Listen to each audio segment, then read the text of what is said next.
अक्षय्य तृतीयेच्या पार्श्वभूमीवर नवी मुंबईतील एपीएमसी मार्केटमध्ये आंब्याची मोठ्या प्रमाणात आवक झाली आहे। तब्बल 1 लाख पेट्यांपैकी 60,000 पेट्या कोकणातल्या हापूसच्या तर 40,000 पेट्या दक्षिण भारतातून आल्या आहेत। आवक वाढल्यामुळे 30 ते 40% दर घसरले आहेत। हापूस आंब्याची पेटी 1,500 ते 2,500 रुपयांना विकली जाते।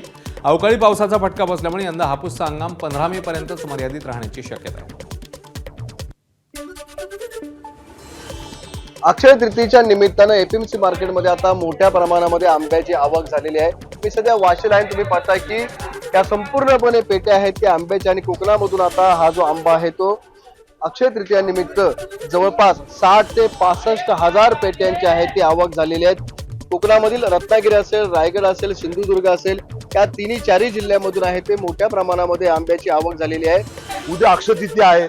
अक्षय तृतीया उद्या रविवारी असल्यामुळं शेतकऱ्यांनी आजच कालच तो माल तोडून आज मुंबईला पाठवलेला आहे आणि मालाची आवक वाढल्यामुळं म्हणजे आज जवळजवळ 1,500 पेट्या हे आपल्या कोकणातून आलेल्या आहेत आणि जवळजवळ 40,000 क्रेट हे साऊथ मधनं आलेले आहेत। त्याच्यामुळे आज जवळजवळ 1 लाख पेट्या होण्याची शक्यता आहे आणि बाजारभाव सुद्धा जे आहेत ते आता सर्वसामान्यांच्या आवाक्यामध्ये आलेले आहेत। आता 1,500 पासून तर 4,000 रुपये पेटी या भावानं मालाच्या प्रतिप्रमाणे, मालाच्या साईज प्रमाणे आणि मालाच्या डझनाप्रमाणे विकला जातो।